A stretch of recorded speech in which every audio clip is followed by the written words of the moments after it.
Income tax सुनते ही हमारे मन में जो है स्पेशल इस तरीके से पूरी भावनात्मक चित्र बन जाती है कि भैया इनकम टैक्स है यानी पैसा होगा। ठीक है, एक एक बात को हम समझेंगे इस स्लाइड के माध्यम से। इसके अलावा वीडियो में दूसरे नंबर पर बात करेंगे तो पावर के बारे में बात करेंगे कि आपको कितना पावर दिया जाएगा।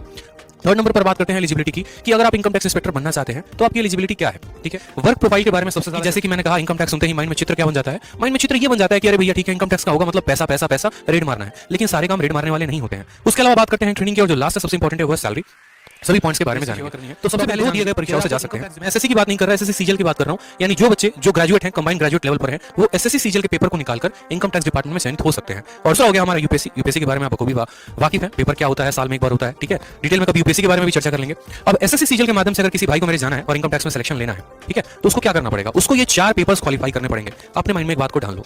अगर मानो कि 70,000 रुपए की तनख्वाह वाली नौकरी चाहिए, तो ऐसे नहीं है कि गए और जाकर उठा लिया। थोड़ी मेहनत करनी पड़ती है, और मुझे लगता है थोड़ी नहीं, बहुत ज्यादा मेहनत करनी पड़ती है, बहुत मशक्कत करना पड़ता है। सीजीएल में अगर सबसे ज्यादा कटअप वाला कोई पोस्ट है तो वो है इनकम टैक्स इंस्पेक्टर। आप किसी भी साल का हिस्ट्री उठा के देख लो, 2013, 2014, 2015, 16, 17, 18, सबसे ज्यादा अगर किसी की कटअप जाती है तो इनकम टैक्स इंस्पेक्टर की ही जाती है।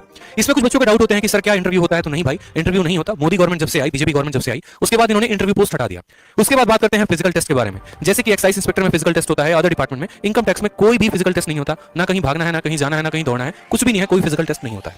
टाइपिंग की टेस्ट होती है क्या सर? नहीं सर, कोई टाइपिंग की टेस्ट नहीं होती है। सीएसएस का पोस्ट है, उसमें टाइपिंग चाहिए होता है। विदेश मंत्रालय के पोस्ट के लिए टाइपिंग चाहिए होता है। लेकिन इनकम टैक्स इंस्पेक्टर बनने के लिए कोई भी टाइपिंग करवाना पड़ता था तो लाइन में लगे होते थे, जाकर लोगों से पूछना होता था, बात करनी होती थी, 10 घूस कहानी देनी पड़ती थी। लेकिन चंद दिनों के अंदर आप पूरे भारत में छा जाएंगे, आपकी पकड़ हर जगह पर होगी।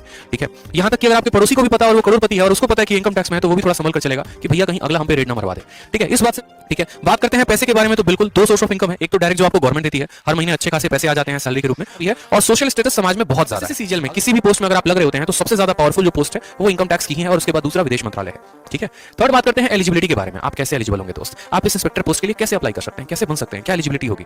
इनकम टैक्स इंस्पेक्टर बनने के लिए आपको ग्रेजुएट होना जरूरी है। किसी भी यूनिवर्सिटी से आपने ग्रेजुएशन किया है, चाहे आपने ऑनर्स किया है या बीटेक किया है, आप इनकम टैक्स जो है वो 30 साल तक है। 30 साल के बाद आप नहीं भर सकते। कुछ अलग अलग कास्ट में जो रिलैक्सेशन होता है वो आपको मिलेगा, जैसे ओबीसी को रिलैक्सेशन मिलता है, एससी एसटी को रिलैक्सेशन मिलता है, और अदर लोगों को भी। वर्क प्रोफाइल की बात करें यहाँ पर, तो चूंकि ये ग्रुप सी पोस्ट है, ग्रुप बी भी नहीं है, स्मिथ में नहीं रहेंगे, ग्रुप सी पोस्ट है। और यहाँ पर जो सैलरी है वो 4600 ग्रेड पे है। बहुत बच्चों को ये ग्रेड पे शब्द नहीं समझ में आ रहा होगा। 4600 की राइट नाउ जो भी सैलरी चल रही है वो 70-80 के करीब में चल रही है। ठीक है, और वो शहर टू शहर भी डिपेंड होता है। अगर एक बंदा इनकम टैक्स इंस्पेक्टर लक्षद्वीप में है और दूसरा मुंबई में है, तो मुंबई वाले की सैलरी ज्यादा होगी, लक्षद्वीप वाले की कम होगी। जो जितने महंगे शहर में उसकी सैलरी उतनी ज्यादा होती है महंगाई के कारण। ठीक है, ना होता है। 2 तरह के काम होते हैं, एक होता है असेसमेंट, दूसरा होता है नॉन असेसमेंट। असेसमेंट में अगर बात करेंगे तो जैसे ये सभी के इनकम टैक्स के रिकॉर्ड को वेरीफाई करते हैं कि भैया फलाने आदमी ने कितना भरा, फलाने आदमी ने कितना भरा, कितने कितने सैलरी इन लोगों ने भरी है। ठीक है, और कितना कितना टैक्स गवर्नमेंट को इन्होंने दिया है। इस वजह से अभी आप देख रहे होंगे कि आपके पैन कार्ड को आपके बैंक अकाउंट से लिंक किया जा रहा है। इस वजह से ताकि गवर्नमेंट ये ट्रैक कर पाए कि आपका अकाउंट जो है, आपका पैन कार्ड कितने अकाउंट से लिंक है, आप कितना कितना पैसा किस किस अकाउंट में रखे हुए हो, आप सरकार को दे रहे हो इनकम टैक्स के रूप में पैसा या नहीं दे रहे हो। तो इन चीजों का जो वेरिफिकेशन होता है वो इनकम टैक्स डिपार्टमेंट करती है। नेक्स्ट बात करते हैं, तो जो यहाँ पर सैलरी है वो कम से कम राइट नाउ भी 70-72 हजार से ऊपर की है। ठीक है, और यहाँ पर आपको एक और बात बताऊं तो पूरे सीजीएल में 2 ही पोस्ट हैं जो आपको पेट्रोल बिल देते हैं और मोबाइल बिल देते हैं। वो आपका एक हो गया इनकम टैक्स इंस्पेक्टर, और एक के बारे में मैंने बता रखा है। अब जो सबसे इंपॉर्टेंट है मेरे दोस्त ना, वो ये है प्रमोशन। इस बात को ध्यान रखो, हमेशा अपने माइंड में इस बात को फिट कर लो। आप जैसे ये बात सोचते हो ना कि यार इनकम टैक्स इंस्पेक्टर के रूप में लगे तो आजीवन इनकम टैक्स इंस्पेक्टर ही रहेंगे, ऐसा नहीं है।